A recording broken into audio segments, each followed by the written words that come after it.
Hi everyone, and welcome to this video where we look at one of the models in my Coco computer collection. And today we're going to have a look at the Tandy Radio Shack TRS-80 Color Computer, or Coco as it's affectionately known. Now the Coco was Tandy's first foray into the growing home computer market. So this was a market that really competed directly with video game consoles, at least to a large extent. It was a market where computers were being sold to whole families for education and entertainment. So rather than just selling a computer to, say, businesses or serious hobbyists or individuals, professionals that wanted it to do some serious work, these were machines for the family to play with. And they had to have color, good graphics, sound, and you should be able to plug them into your TV. So pretty much family appliances. Now, Tandy had been selling a computer for about 3 years already. This was the TRS-80 Model 1. And it was quite successful, much to the surprise of Tandy. So in 1980, Tandy introduced two new models. One was the TRS-80 Model 3, which was the natural successor to the TRS-80 Model 1. So this was pitched at, the small businessman or the serious hobbyist. And they bought out, and the second machine was the TRS-80 Color Computer. And this was the one that was going into the home market. Now, it had a different processor to the TRS-80 Model 1, so the software wasn't compatible, but Tandy didn't worry about that because they felt that this machine had a lot of new features and software would get written for it anyway, so they weren't worried about that. They weren't the only one they weren't the only manufacturer that was looking at that particular market. There were a number of them. Atari had been in the market for about a year with its Atari 400, and the Commodore was certainly eyeing up the market with its brand new VIC-20. So, let's have a look at the TRS-80 Coco. Now, although the Radio Shack Color Computer was announced on July the 31st, 1980, Tandy actually already had one. Well, sort of. The origin of the TRS-80 Color Computer was this videotex terminal for providers offering compatible services over a telephone line. It was just a small step to take this videotex terminal, add a few more components, and whammo, there you had a color computer right for the home. So here we see it in one of the US advertisements of the time. Machine looked stylish, almost somewhat enigmatic. Of course, it had all those Radio Shack outlets to help with sales. Now, the first time I saw this computer would have been in late 1981, probably close to the end of the year. And it was in the same shop that where I'd bought my System 80. And I used to pop into the shop almost every week because they had good computer magazines there. I also wanted to see what new models were on display. Now, I remember seeing this TRS-80 Color Computer, and I was really intrigued by it, and one of the reasons was that it was the first computer I'd ever seen that displayed color. Now, if you're younger than me, you sort of have to put yourself back at that time and realize that something that displayed color was actually pretty exciting and pretty novel. Before that time, the only microcomputers you saw displayed black and white, so something that was a color machine was pretty exciting. And this was the game they were using to show off the machine. This was Dino Wars. Came on a cartridge, and I'm not sure how large this game was, but I remember being totally intrigued at the time. And although I love my System 80, just the graphics and the color made me want one of these machines. Now, despite me seeing the color computer for sale in a shop in late 1981, they weren't common here in New Zealand. In fact, I would say the visibility was almost zero. And there were a number of reasons for this. One reason was that we didn't have any Radio Shack outlets here, so there was no distribution network. The second was that machines that landed here in New Zealand tended to be bought in by third-party buyers. So there was usually a number of people in the in the chain, and each of these people took their cut, which means that the price of the computer was quite high when you compared to the competition. Now, just to give you an example, if we look at the VIC-20, which came out very soon after the Color Computer was announced, and that was on sale here in New Zealand, and that had a lot more visibility. Well, the VIC-20 was selling for 900 New Zealand dollars. The TRS-80 Color Computer was selling for 1,500 New Zealand dollars. Now, the New Zealand dollar bought about 50 US cents at that stage. But you can see that price difference, 900 versus 1,500 New Zealand dollars, was huge. And it was certainly a much larger difference than the comparative price of these units in the US. So there wasn't a lot of interest in the TRS-80 Color Computer. Now, I had a look through our National Computer magazine, and this was the first real ad that I saw for the unit. Now, this ad came out in early 1984, which was a long time after the Color Computer was introduced. And in fact, this particular model, the Color Computer 1, had already been discontinued in the United States. The literature I've read said this happened late 1982. So we really were well behind on the Color Computer models that were being sold here. And the price was still high. And even when you look at this ad, it was being sold for around about $800, $900. Well, the Commodore 64 was being sold at just slightly higher than that price. So the 64 is a lot more capable as a machine. And so really, the TRS-80 Color Computer, at least here, was not competitive at all. That's enough of the history of the Color Computer market in New Zealand. So let's have a look at the machine itself. Now, here's my machine hooked up to a monitor and a joystick. Now, reading some websites, the odd commentator feels this machine looks ugly, but certainly that's not my impression at all. I like the style. I like the colours. It's that battleship grey that fits into the rest of the TRS-80 line, but you've got a nice use of contrasting colours there in the keyboard, even that little red key up in the corner. It's got a swept-back design. Yeah, I like it. I think it's quite stylish. Now, just a few words about the machine, the features of the machine. It runs on a Motorola 6809 series chip. It's got quite good, this particular version or variant of the machine's got quite a good extended basic, which takes advantage of the graphics and colours. So you have commands like circle and paint, draw, sound and play, which means that a beginner can start to do creative things on the machine quite quickly. Unlike the VIC-20, say, where you have to use pokes in order to use those sorts of features. So that's something it had over the VIC-20 at least. My machine's a 32 kilobyte version, which means it's got the maximum amount of RAM you can get in the unit. Now, what I really like about the Color Computer is the lack of clutter. Now, let me just explain what I mean by that.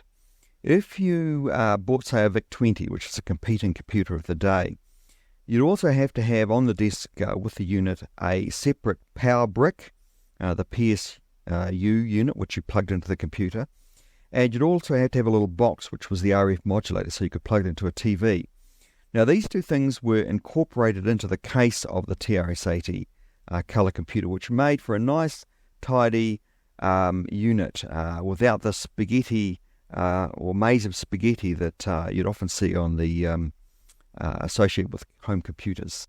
Now, if we have a look at the keyboard, you can see the dreaded chiclet keyboard, which is a good indication that this model is one designed for the home rather than serious business use. But actually that keyboard's not bad. I know you wouldn't like to type a thesis on it, but I found as a keyboard it's quite usable.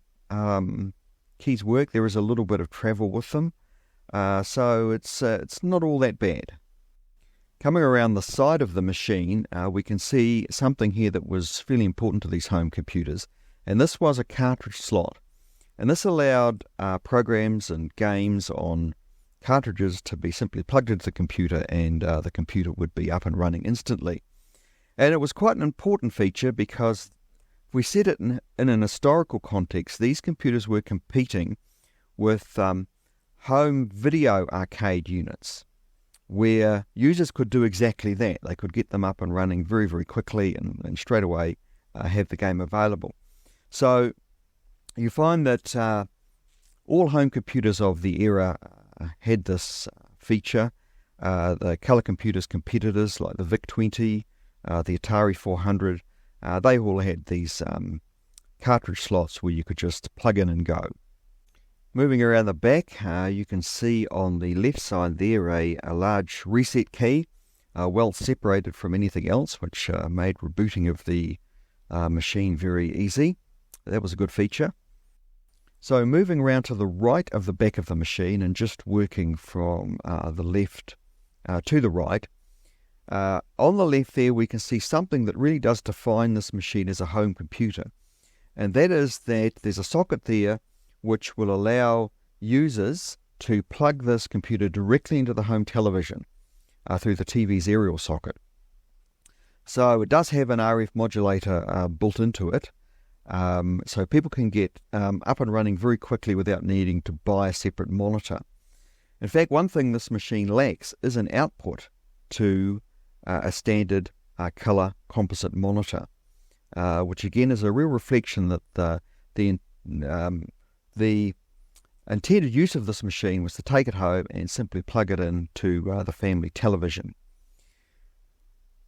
Moving along, we can see a cassette socket there for attaching a cassette recorder for loading in programs by cassette tape. There's a serial input-output socket, which is designed for plugging in or attaching printers and modems. A couple of joystick sockets there, and I'll talk about the joysticks a little later. And finally, right at the end there, the big power switch. So here's the Color Computer unclothed. We'll have a look quickly at various parts of the circuit board. We'll start with the left side. Largely taken up with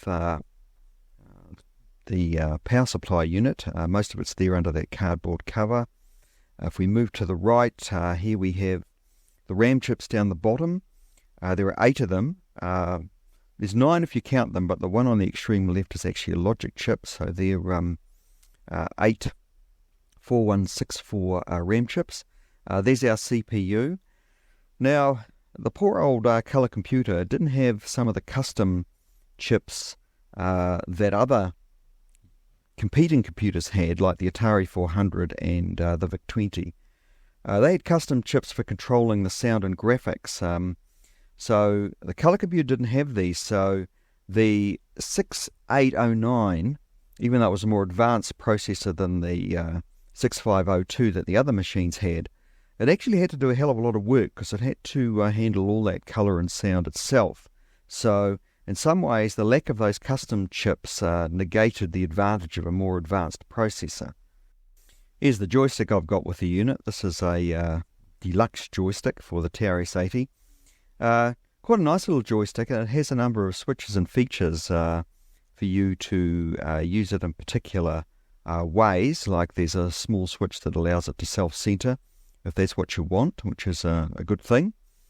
Now, an interesting thing about the joystick is that the connector to the TRS-80 Color Computer is proprietary. So there's the connector on the right. Now, the connector on the left is a connector to a more generic type of joystick of the day, and these were the connectors that were used on many of the video game consoles and computers like the VIC-20, like the Atari 800, 400, Commodore 64, which came a little later. They used this, this fairly standardized connector for the joysticks. Not the TRS-80 Color Computer, though. You had to buy their joysticks if you wanted to use joysticks on the machine. So, again, this was not an uncommon practice in those days. You had manufacturers bringing out computers, and they liked you to buy their accessories because they made a bit more money that way. And so sometimes these connections weren't standard, which forced you to do that. Now, at the time of recording this video, I haven't got much software for this machine. However, I have got a few cartridges. This is one of them. You can see it's an official Radio Shack one, and it's sitting in its small box there. You can slide out the cover, which is actually the manual for the game. So this is it, just in separate view. This is the game I'm going to show you in just a moment as we boot the machine up. So here we go. So let me just insert the cartridge, give it a good firm push. Clicks into place quite easily. Turn the machine on. I'll just have to change to the right channel, and there we go. So we're booted straight into the cartridge now, and we're going to sit down and play a game of essentially what is a Space Invaders clone. So this is called Space Assault. Pretty rusty at this game, so here goes. Just have to reach across to get it started, and there's our classic Space Invader type screen. So I really enjoy Space Invaders. I wasn't a big arcade fan. This was the game probably I played the most, that and Pac-Man. So you'll see this game in a number of these videos that I produce. Oh, I just love to get the mothership. So let's just dodge our creatures here. So it gives you an indication of the graphics and the sound that you can expect from the color computer. I find these ones at the end are always the hardest to get because they're moving the fastest. So you've really got to just sit and ambush them. There we go. So so that's just a look at what the machine can do. Now, before we leave the live video, I just want to show you the boot up screen without a cartridge installed, and there it is. We'll just switch to a still camera so you can get a better view of it. I'm not convinced about the colour scheme. Black letters on green. When you look at something like the VIC-20, that has a white background and has a light blue border, and that VIC-20 screen just sort of says to you, you know, this is fun, this is cheerful. I'm not convinced that you get that same feeling with black letters on a green screen. So it wouldn't be my choice of colour scheme. Just one other thing to mention here, this first model of the color computer was uppercase only. So those are the only characters you had available to you as a user. Even within the model, there was variation as to the version of BASIC that was installed. My one's Extended Color BASIC, version 1. And as I said, it's got the full RAM capacity. Whereas units were also sold that were 4K, 8K and 16K RAM. Now turning to manuals, and I don't have many. In fact, I just have one to do with the computer itself, and that's the operation manual. It's a nice manual. It's well put together. It's very professionally produced. It does carry that theme of green through it. The theme of green that you get with the boot up screen is recognised in some of the colours that are used in the manual. Essentially, it's for people that are quite unfamiliar with these newfangled home computers. So it's how to set it up. Describes how to set it up with your television, get it working. Goes through how to load cassettes off a cassette tape, goes through how to use the joystick, how to plug in cartridges. Pretty basic information. Just towards the end there's a small section with some technical specs, but not a lot. And there's also a troubleshooting guide, but again that relates more to whether you've got the machine connected up properly or not. Now I am looking for other manuals. In particular, I want to get the Extended Color basic manual, so I am watching eBay and our local Trade Me to see if that comes up at any time. So by the time you watch this video, I might already have that manual. I do like to get at least the basic manuals that came with the machines with all of my models. So yeah, there's at least that Extended Color basic one I want to get with this machine at this point. So there you have it. That's the manual for the guide to operations for the TRS-80 Color Computer. I have got one other manual and we'll have a look at this briefly. And this is the manual for the Color Computer Deluxe Joystick.